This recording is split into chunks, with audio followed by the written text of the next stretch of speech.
We'll call the August Parks and Recreation Advisory Board meeting to order. We'll start by standing in and reciting the Pledge of Allegiance. Please join me. I pledge allegiance to the flag of the United States of America and to the republic for which it stands, one nation, under God, indivisible, with liberty and justice for all. Yeah.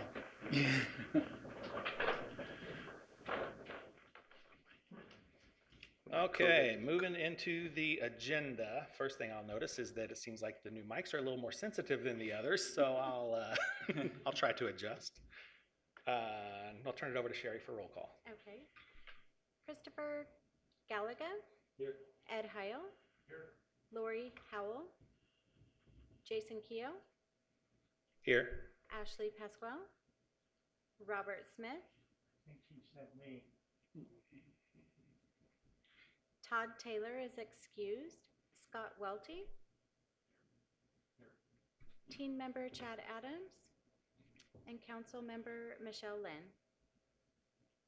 Here. We're moving in the tunnel. Okay, we'll deviate from the agenda for just a minute. First of all, maybe some new protocol on the mic system. So the red light is queued up all the time now. If you want to talk, push that red button there, and then a green light just above it will light up. So that's what you need to key up your mic so everyone else can hear you. I also wanted to take a minute to introduce the one of the new members, the only new member here tonight, and that's Christopher Gallagher. Welcome to the board. We're happy to have you here, and would like you to take a minute or two to kind of tell us about yourself and what made you decide to come and hang out with us on one Monday a month. As I said at the first town committee meeting, where I introduced myself. Oh, there you go, my DJ voice. I came to Lake Havasu from 25 years overseas just 2 years ago. I've been in Hong Kong and parts of Asia since the mid-90s, where I went from Phoenix, Wickenburg area there. After getting settled, my sort of day job here is providing for the school meal service of the school board or school district in Lake Havasu. So I run that. I'm a chef by trade, and just this summer completed a master chef certification course, a world master chef certification. According to them, I'm a really, accomplished chef. And I run the food service and want to continue to participate in our community, and was looking around for ways to help. The timing of these committees works. Doesn't conflict with my day job, and it's somewhere I have interest. I spend a lot of time in our parks and in parks and outdoors, and so I thought that's a good place to apply myself. Wonderful. Well, again, welcome. Thank you for volunteering your time. My pleasure. We'll move on to number 4 in the agenda. That's the call to the public. Seeing no members of the public here, I don't know that we're not running this like the city council meetings where someone could have sent an email in. Okay. So seeing none, we'll go ahead and close the call to the public. That takes us to section 5 of the agenda, minutes from the June 22nd meeting. Any questions or comments on the minutes from that meeting? If not, I would be happy to entertain a motion. Motion to approve minutes from June 22nd, 2020 meeting. Second. We have a motion and a second. Any further discussion? Seeing none, we'll move on to section 6 in the agenda, communications, announcements, and staff report. 6.1 is a staff report. I'll turn it over to Mr. Keene. Thank you, Mr. Chair. The Aquatic Center remains closed. Our plan is to reopen Monday following the COVID percentage positivity below 10% for Mojave County as reported by the Arizona Department of Public Health. So every month, approximately every Monday, the Arizona Department of Health releases a bunch of data from 2 weeks prior to. So when that percentage of positivity reaches below 10%, then we will look to open the Aquatic Center the following Monday. That gives us time to alert our staff to make all the arrangements to reopen for the Aquatic Center there. When we reopen, we will do so for lap swim only, as well as the swim teams, who will follow strict guidelines provided by their governing bodies. Exercise classes and open swim will come at a later date. We are still continuing with our virtual yoga, Tai Chi, and Sit and Be Fit classes, which has been very successful online. We've had several meetings with the school district on how we can be of help in their transition to in-person schooling. Those discussions are ongoing. We will, however, be starting our after-school program on September 8th at all 6 Lake Havasu United School District elementary schools. Registration will start next week. The cost is $116 per month and $72 for each additional child. Safety precautions similar to our summer camps will be in place. We are in the initial planning phase for our flag football league, which will take for our youth, which will take place in October and November. London Bridge Beach has switched over to the irrigation to effluent water. They did that last month. There has been a couple questions in the community regarding does that include the restrooms and any of the drinking fountains. The restrooms, hose bibs, drinking fountains are all still potable city water, so they are safe to drink. There are new signs being installed at Rotary and London Bridge Beach as part of our sign package that we discussed last year in the budget. The weed harvester has been operating in the channel for a couple months and will continue for a few more weeks as the lake grass continues to grow. We do ask the public, if they see this machine in the water, to please keep their distance, as it is not the most maneuverable boat on the water. Ramada reservations remain suspended and will continue as a first-come, first-served basis. The bids for the pickleball courts have been opened and are being evaluated by our engineering team currently. At first glance, these bids did come in over budget, and so they're looking at how they might be able to tweak those to still be able to work within the budgeted amount, or what options can come from that. That concludes my report, and we'll take any questions.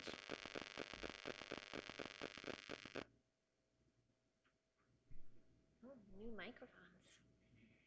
Hi, and I apologize for my tardiness.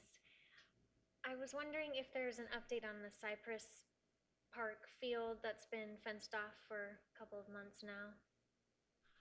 It will more than likely continue that way. We're going to reseed that portion. I'm sorry, we reseeded that portion, but then as we move into the fall, we'll be putting the rye down. So the upper field will remain closed.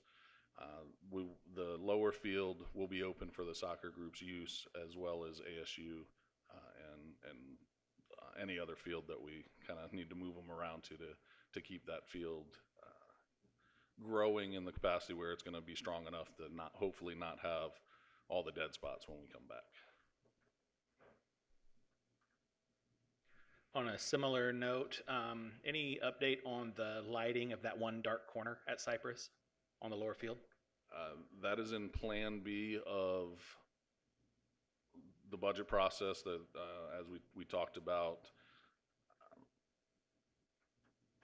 not necessarily knowing what COVID was going to do to revenues for the city. We built into a Plan B of the budget, and that lighting project is sitting in that portion of our budget. So if revenues are at an acceptable level, the city manager will release those funds to departments in January.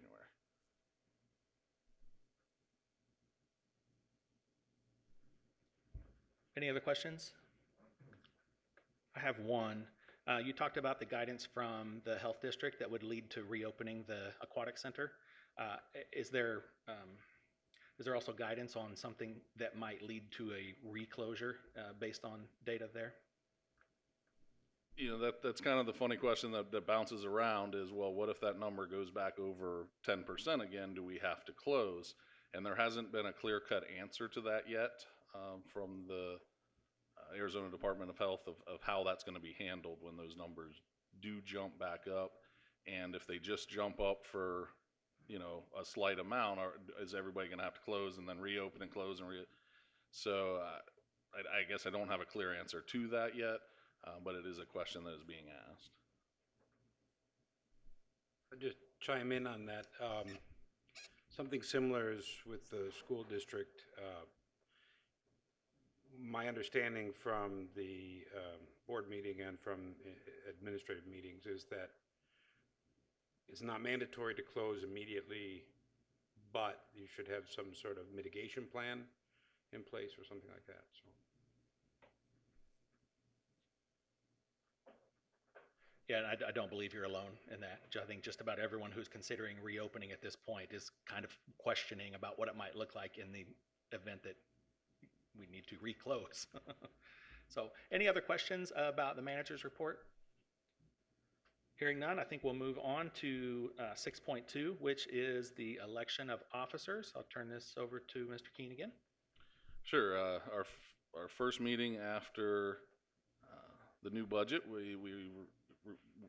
we re-elect or we elect a chair to this board and a vice chair. So at this point, we'll take any nominations for chair.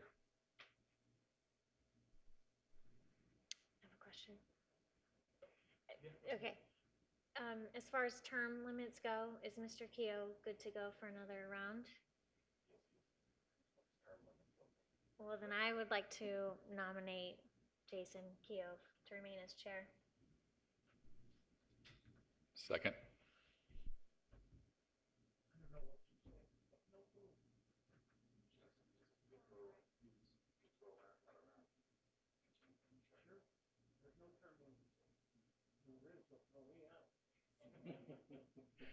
So, okay, so a motion and a second was made.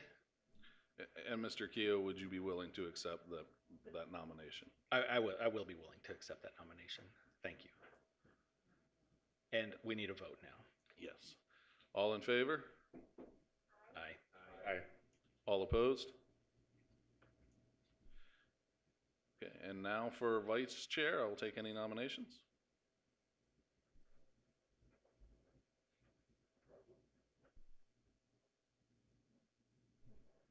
I would like to make a similar nomination and that Ashley remain the vice chair. I just wanted to, I think I've been in chair or vice chair for multiple years now, so I think anyone else should step up to the plate so I can sit on the outsides at meetings and sneak in late. Just kidding. This also isn't like an elementary school where you had to be picked. You can nominate yourself if you'd like as well.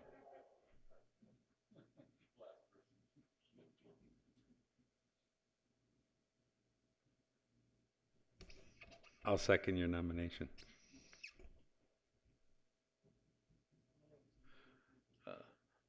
Ms. Pasquale, would you accept that nomination? I kind of heard some hesitancy there, so.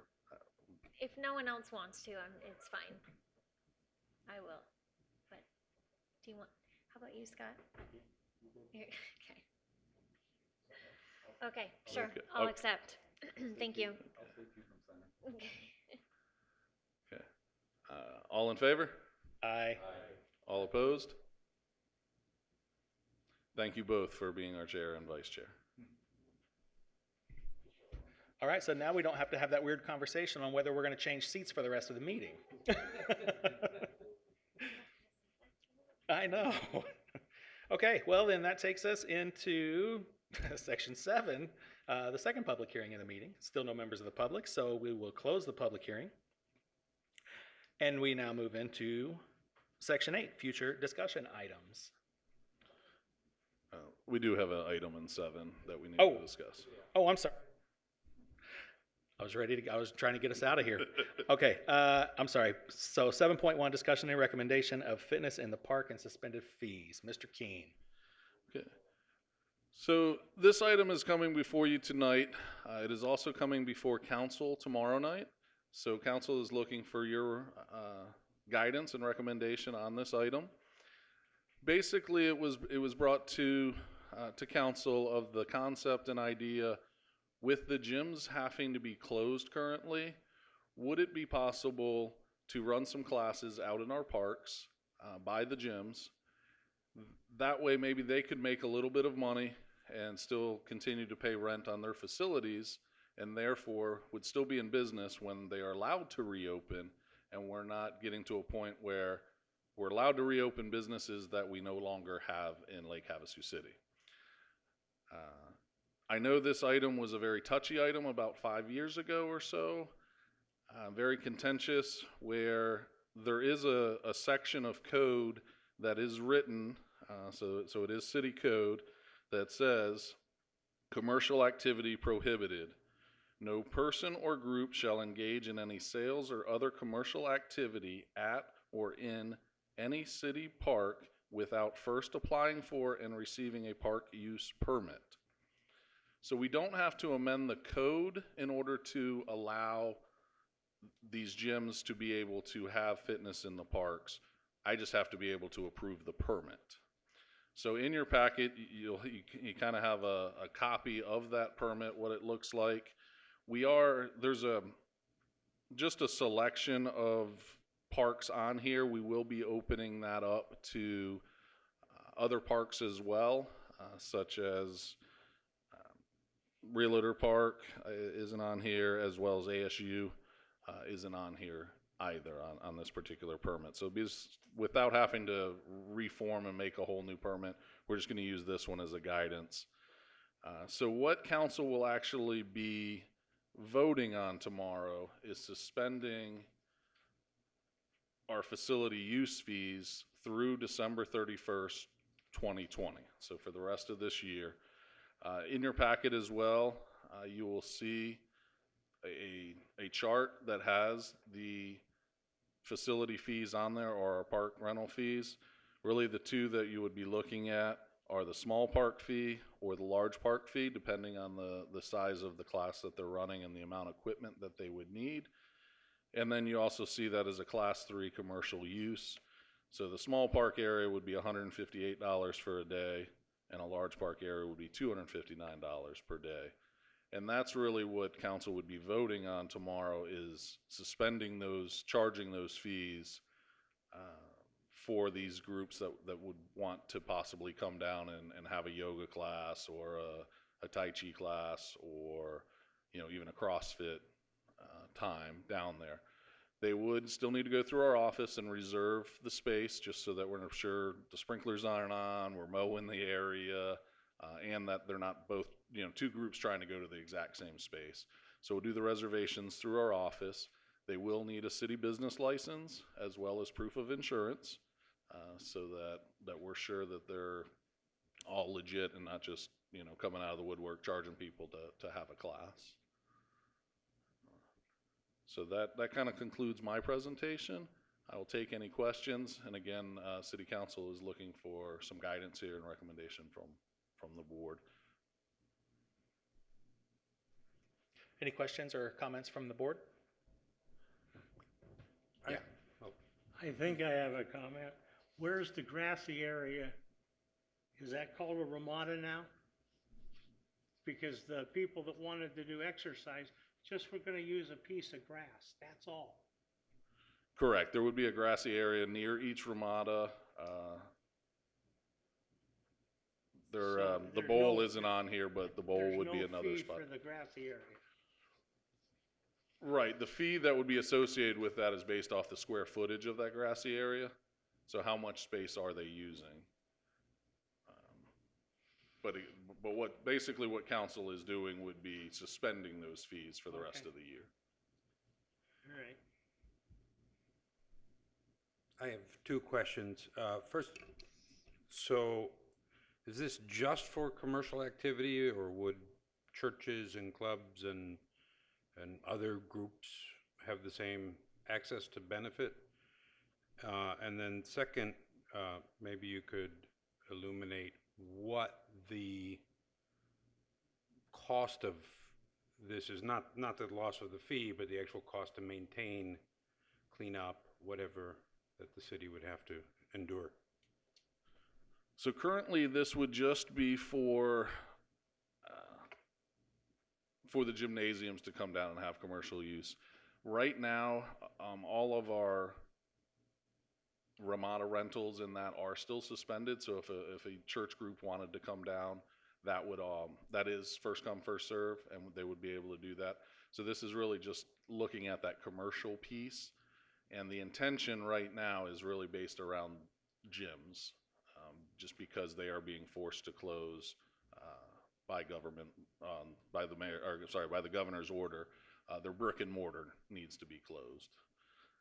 And then the second part of your question, I do not have broken down per square foot or per acre what it costs for us to maintain that space.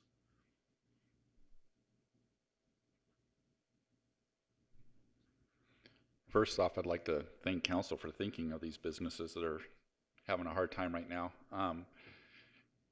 As long as they're, obviously we're issuing a permit, but suspending fees, so they're going to be responsible for that area as far as cleanup goes and stuff like that, and so we have a way to basically follow if areas left messed up, stuff left behind, trash, what have you. So, I think it's a great offer, but like I said, I think there's a way we can track everything that's going on. Correct. We'll know exactly which user group was in which section, and if they destroy the park or leave it a mess, we just will no longer issue that permit.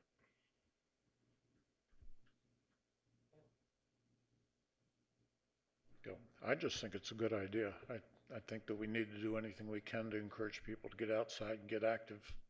People are bottled up in the homes and they're not nice to deal with, so maybe they can get rid of some of that energy outside. It's my 2 cents.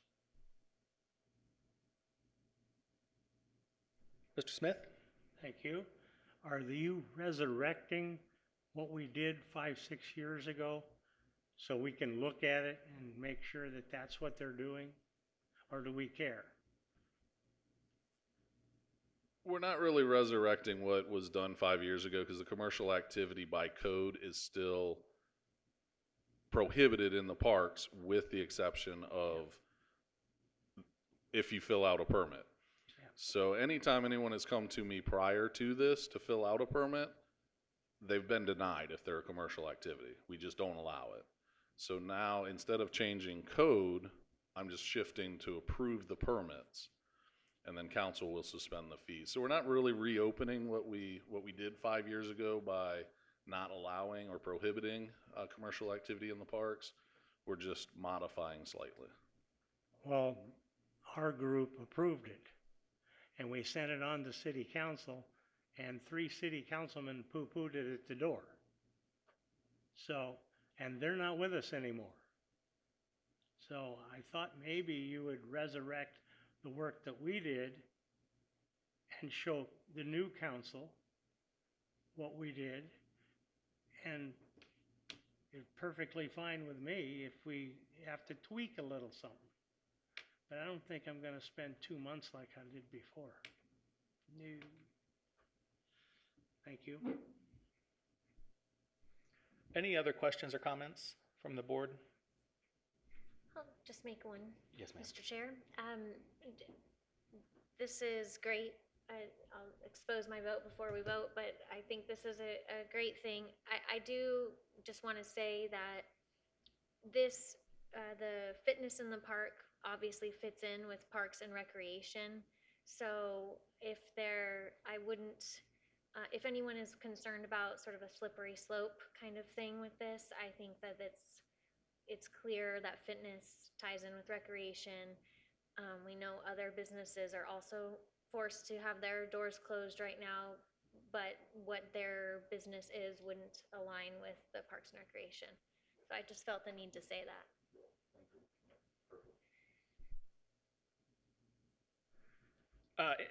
I have just kind of a question. So page 2 of what you handed out with the highlighted value, the dollar amount values highlighted, that's the current fee structure, is that right? Correct. Okay, so then what we're discussing is waiving these fees and it actually shows 4 classes of user groups. So what would be discussed tomorrow at city council is waiving all of those fees that are highlighted? The commercial, Just the commercial? yes. Okay, And again, right now, we're not taking reservations for Ramadas. So all of those right now are free and are on a first come, first served basis. so I think, I think we know what the recommendation will be from the board. There was one other thing that I noticed we discussed a little bit in some of the earlier comments.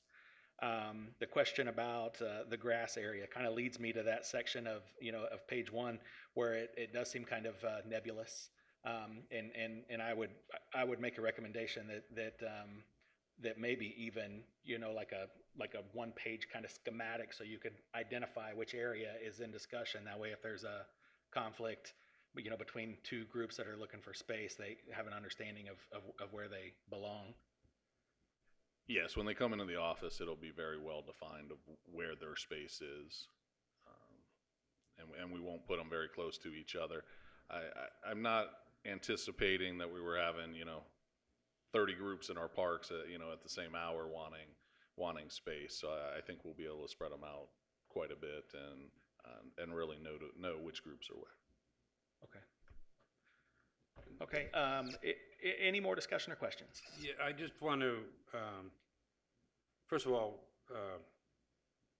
concur with the general theme that I think this is a good idea. I think anytime we get people using the parks is a good idea, for what they're meant for anyway. I just guess maybe it would be nice if the council discussed.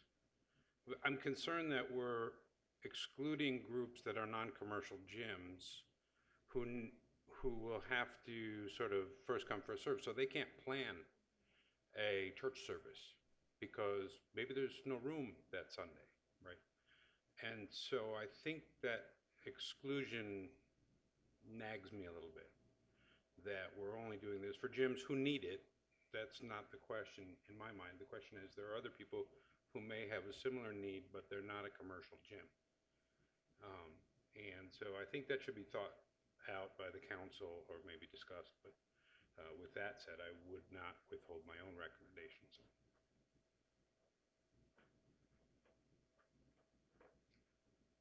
Councilmember Lynn?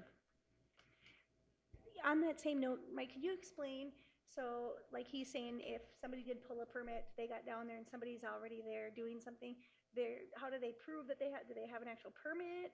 And do they just tell these people they have to leave? I mean, we don't want to argue, we want a police call or anything, but how would that look?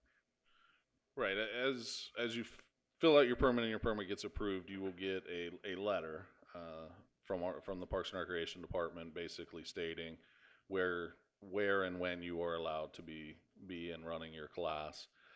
Hopefully that will be enough documentation to stop any altercation. If at that point there would be a phone call made to either the Parks and Recreation Department, and we would send someone down, or if it was in a time where staff was not available, then yes, we would, the police would be the next stop there to kind of spread that out. But traditionally, when you have the letter with it says, this is the area that I would be working out in, that should stop most.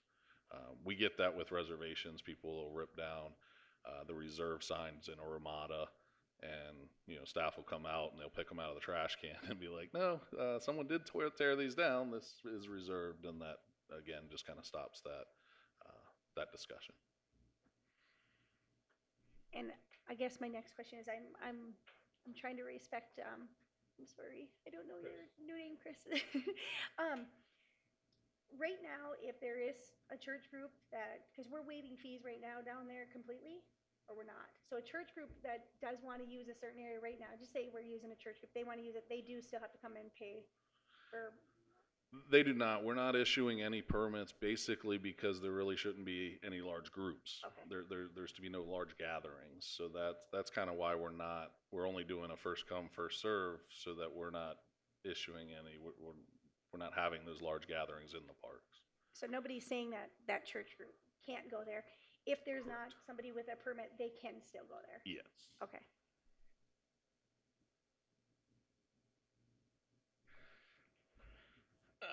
The choosing like just commercial groups to me, it seems kind of like it's going to raise some concerns in the community.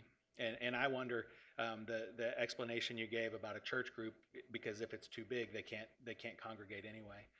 So are those limits in place? Are group size limits in place for the commercial users? Definitely something, I mean, yes, they would as well have to abide by no large groups. So, you know, to put a true number on that, we haven't done that yet, but that might be a talking point to issuing these permits, that their class can't be over 20 people or 25 people, whatever that number be, even with spreading out and social distancing. Yeah, so I understand the intent. I believe I understand the intent of waiving those fees. I think it may become a challenge to say we're going to waive fees for this certain group of people in the community who may otherwise struggle, but not for another group who may otherwise struggle. And that's just food for thought for as city council determines the way ahead here. I can definitely understand that. I just, right now, I can't identify a group that would be paying. So as Mr. Gallagher stated, I think really the only issue there would be that these gyms get to reserve a time, whereas a nonprofit might not be able to necessarily reserve a time down there. So that might, because right now, really, if we're not accepting applications for permits, no one can pay. Right. So it's really more the reservation time for a nonprofit that would be more in question than the actual payments. Okay. Yes, Mr. Welty. So then what we're saying is it's open to everybody. But if you are a commercial business, you can then reserve a time in that area for your business. But other than that, the park's open to whoever wants to use it, as long as there's no large groups that are close together or any social distancing issues with that group. Correct.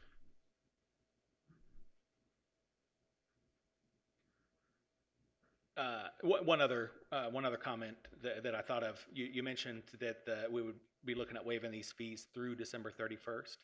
I would maybe make the recommendation that is maybe an ambitious date, and I would suggest if the city's going to go through the work necessary to accommodate the city code for this to work, you may want to consider maybe all the way through the cooler weather season or stop it at the end of the fiscal year, and that's probably a decision that could be made after this is in place, but just something to consider. Sure, I think it could be something extended by council very easily. Right. That could even be on a consent agenda item for them because they've already brought it up and discussed. Okay. So as far as a recommendation for city council, what is this discussion suffice, or do we need to? I think here that a vote would be in order, a motion and a second to approve the suspension of fees for commercial fitness activities in the park through December 2020, through December 31st, 2020 would be a good motion, and then to have that seconded and then voted on. Okay. Any further discussion? Ms. Pasquale. Well, I don't know if I should say this till after the motion's made, but I'll just say it now. Thank you. I just was listening to the comments. I think I would hope that our discussion is shared with city council, and I know you will, Councilwoman. But I do think that there's definitely, I think it would be wise to incorporate some kind of number of people based on the square footage, because not all groups will be able to restrict their numbers, so that might help justify the decision as well. Mr. Chair. Yes, Councilmember. And if I believe so, if this is how it's looking, these gyms or these fitness, they're going to charge their clients to come and take a class with them. So we are getting tax revenue. I mean, the city's gonna gain on this in other ways too. We really have to look at that, especially with being where we are with COVID. This is gonna help our revenue. Is it gonna help a lot? No, but it is, because they're gonna have to pay a fee. The gym gets paid, the gym can now pay their thing, stay open, and it comes back, it comes full round. Yeah, thank you for pointing that out.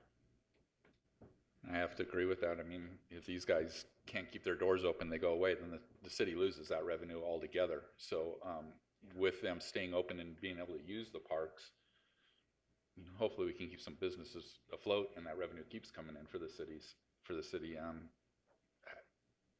I think, it's pretty laid out here as far as, square foot usage. We can figure out, how many people per square foot, I guess, and limit them, to those areas that apply to what they want to bring down and do. My daughter being involved with one of the gyms, it's tough with them being shut down. And I mean, she's missing that time, and they're missing that revenue, and they're missing their kids too, just like the schools and everybody else. So again, I think it's a great opportunity, and as Mr. Keogh said, if it was to extend or need to be extended, it would be something that we could basically go off of how these first couple months go, how much usage and how much they're needing that, and then go from there at that point, and see if we can help them out. And I think it's a great idea. Okay. If there's no more discussion, I would entertain a motion if someone is so daring.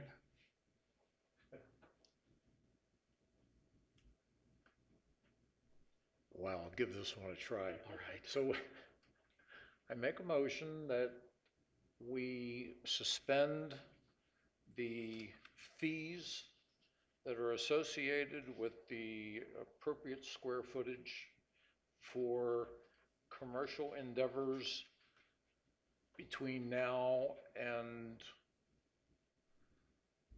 the end of December, was it? Is that close?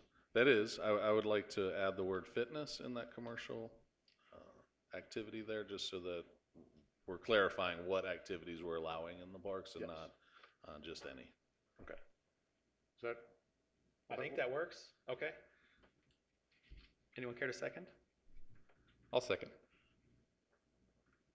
If there's no further discussion, I think we're ready to vote. All in favor? Aye. Any opposed? Okay. That's that. Now we're to section 8, where I tried to get us before all this interesting discussion. My apologies. Future discussion items. Any suggestions or requests? So, Mr. Chair, here there has been several requests to have the mayor join us and give some direction and clarification. There's been that for several meetings. Unfortunately, we were trying to make this one work. It didn't fit in his calendar. So we're suggesting that our next meeting, that we do a work session, and we can have that conversation with the mayor, and to kind of slide into number 9 there with the future meeting dates, so that our September meeting would be held down at the Aquatic Center in the Relics and Rods Hall. Again, plenty of room to spread out. And it also gives us that opportunity to have just more of a ongoing conversation or a direct conversation of a work session as opposed to a true meeting. Yeah, I think that's a great idea. I mean, is anyone opposed to that for September? I think that's a wonderful idea.